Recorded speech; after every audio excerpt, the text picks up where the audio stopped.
Cara membuat pesan yang bernyawa.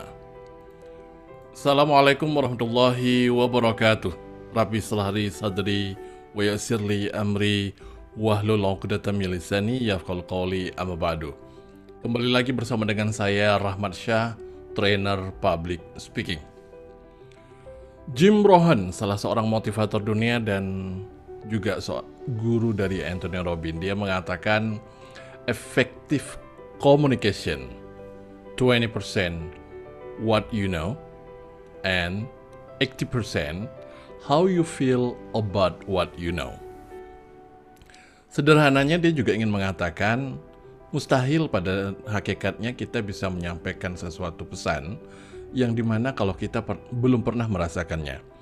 Artinya di sini sebuah pesan yang akan kita sampaikan menjadi penting, menjadi krusial, menjadi urgent bagi kita yang berbicara pernah mengalami, pernah merasakan apa yang kita sampaikan, sehingga berdampak menjadi bernyawa kalau istilah saya. Chris Anderson, pendiri TED Talks, dia membahas tentang pesan yang disampaikan sejatinya adalah membawa sebuah idea. Artinya, ketika Anda berdiri di atas panggung atau ketika Anda berdiri di depan orang lain dan Anda ingin mengungkapkan sesuatu, maka sebenarnya proses yang sedang Anda lakukan adalah mentransfer idea dalam kepala Anda ke dalam benak ataupun ke dalam kepala pendengar Anda. Dia membuat sebuah gambaran, analoginya seperti ini. Bayangkan ada galaksi dan kemudian ada rasi bintang. Di benak kita, idenya adalah rasi bintangnya berbentuk segi lima. Ketika kita akan mentransfer idea kepada orang lain, maka selesai kita berbicara, di kepala para pendengar kita terciptalah segi lima. That is idea. Dan ini pun dia mengatakan, idea ini menjadi tanggung jawab kita sebagai seorang pembicara. Sehingga sebelum Anda membahas tentang confident, sebelum Anda membahas tentang vokal, sebelum Anda membahas tentang ekspresi dan bahasa tubuh, ada hal yang paling penting sebelumnya adalah untuk memahami dengan jelas apa sebenarnya idea yang akan disampaikan. Memahami idea ini maka akan membuat Anda bisa menyampaikan sebuah pesan yang menjadi memorable, pesan yang berimpact dan membuat orang menjadi mengerti apa sejatinya yang kita sampaikan. Chris Anderson melanjutkan, idea itu bisa berupa pengetahuan yang pernah Anda alami, yang pernah Anda ketahui, atau pengalaman hidup berupa sebuah cerita yang inspiratif, yang memorable, itu bisa Anda ceritakan pada orang lain. That's idea. Idea bisa juga berupa tips ataupun tutorial. How to, seperti yang Anda dengarkan saat ini bagian daripada tips tutorial. But what is the idea? At the end I will tell it. Di akhir video ini saya akan menyampaikannya, sehingga membuat Anda bisa nantinya merancang sebuah pesan yang bernyawa. Termasuk yang terakhir dia mengatakan kalau Anda punya forecasting, punya penelitian yang kira-kira nanti ke depannya akan jadi seperti apa. Rancangan statistik Anda menghasilkan data tersebut ingin mengungkapkan tentang hal apa. Apa yang akan terjadi ke depannya, maka itu bisa menjadi juga sebuah idea. Walaupun itu belum persis akan terjadi, tetapi ada basic science-nya, basic knowledge-nya. That's idea.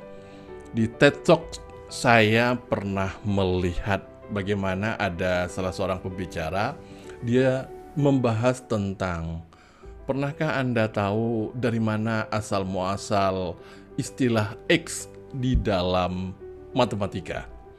Nah, dia mengungkap tentang hal tersebut. Ternyata itu translate dari bahasa Arab. Aljabar ditemukan oleh salah seorang tokoh Muslim pada saat itu.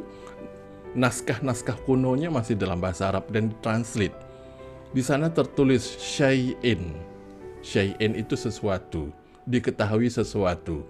Maka syai itu nggak bisa diungkapkan, nggak bisa ditranslatekan, maka dibuatlah menjadi simbol X. Nah, ini dari informasi pembicara TED Talk ini. Termasuk ada orang yang membahas tentang bagaimana cara mengikat tali sepatu yang membuat menjadi kokoh, nggak lepas. Itu semua tentang idea. Yang menarik bagi saya pribadi adalah idea sejatinya selesai kita akan berbicara, maka terjadi perspektif baru dalam benak pendengar Anda. Bila itu terjadi, maka itulah idea. Sehingga sebuah idea akan cocok untuk orang tertentu, tidak untuk semua orang. Maka di awal, cara mengkonsepnya, cara kita berpikir dan segala macam, kita memang menentukan di sini perspektif ini, idea saya akan tepat kepada siapa. Seperti yang sedang saya lakukan ini, perspektif ini yang saya harapkan selesai dari sini, selesai saya berbicara, selesai Anda menonton video ini, Anda mendapatkan, oh begini toh caranya. Artinya bagi mereka yang belum terbiasa, belum tahu tentang apa ataupun bagaimana cara merancang pesan yang bernyawa. Sebagai contoh, dulu saya memahami tentang arti dalam Al-Quran, salah satu ayat dalam Al-Quran ada pernyataan, A'udzubillahi minasyaitonirrajim, walanabluwannakum bisyai'im minal khauf wal ju' wa naqsim wal anfusi was-samarat. Jadi was-samarat di sini adalah buah-buahan. Saat itu saya berpikir akan ada rasa kegundahan, akan ada rasa takut, gelisah, berkurangnya harta dan buah-buahan. Was-samarat di sini saya penasaran, ini artinya apa sih? Kan saya bukan petani. Lalu ada salah seorang ustadz, beliau mengatakan, was-samarat ini sebuah metafor, bukan real aslinya. Beliau mengatakan, was-samarat itu bayangkan Anda yang merawat pohonnya dari pertama Anda benihnya Anda pilih, kemudian Anda pupuk, kemudian Anda siram, sampai dia pohonnya besar, lalu kemudian buahnya diambil oleh orang lain. Hasilnya diambil oleh orang lain dengan sengaja yang membuat Anda menjadi...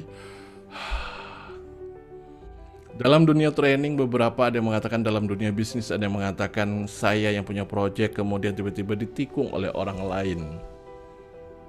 Ini adalah sebuah gambaran was-samarat, sehingga dari situ kemudian menjadi, oh ini toh maksudnya. Ketika saya mengatakan ini toh maksudnya, maka terjadi sebuah perspektif baru dalam diri saya. Kita yang akan berbicara, ide yang kita miliki bisa jadi berupa pengalaman hidup, cara melakukan dan segala macam, maka harapannya inilah yang akan terjadi. Jadi pertanyaan sekarang, bagaimana agar kita bisa membuat idea yang bernyawa ini? Maka ide yang bernyawa bisa Anda buat dengan mengajukan pertanyaan kontemplatif pada diri Anda. Apa hal dalam hidup ini yang membuat Anda menganggap itu sesuatu yang Anda sangat peduli, sesuatu yang Anda yakin, sesuatu yang membuat Anda antusias untuk membahasnya, sesuatu membuat Anda senang untuk menyampaikannya. Anda menganggap itu menjadi penting, bahkan sesuatu yang Anda kenang, sesuatu yang memorable dalam diri Anda. Sesuatu yang memorable, sesuatu Anda anggap yakin, sesuatu yang Anda anggap itu menjadi penting. Inilah gambaran-gambaran sebuah idea yang nantinya Anda explore, sehingga ketika Anda menyampaikannya, itu ada ruhnya. Ini yang saya maksud dengan pesan yang bernyawa. Ketika saya diminta bicara tentang public speaking, saya senang sekali untuk membahas halnya berhubungan dengan public speaking. Idea ini pun berhubungan tentang, masih ada kaitannya dengan public speaking. Public speaking tentang apa? Public speaking betapa pentingnya kita membahas sesuatu yang itu benefit, sesuatu yang bermanfaat, sesuatu yang bagi kita, wah ini sesuatu bagus untuk diceritakan. Ketika punya keyakinan hal ini, tinggal kita pikirkan, ini buat siapa tadi? Maka seperti yang saya sampaikan, materi ini saya berharap bisa dinonton oleh Anda yang selama ini bertanya-tanya supaya pesan saya itu menjadi powerful, bagaimana caranya? Berawal dari menentukan, memilih sebuah idea dalam hidup Anda, pengalaman hidup Anda, pengetahuan Anda, penelitian Anda, dan kemudian Anda anggap itu menjadi penting, Anda senang menyampaikannya, maka bahas setelah itu, insya Allah itu akan menjadi sebuah pesan yang bernyawa bagi Anda. Saya Rahmat Syah. Assalamualaikum warahmatullahi wabarakatuh.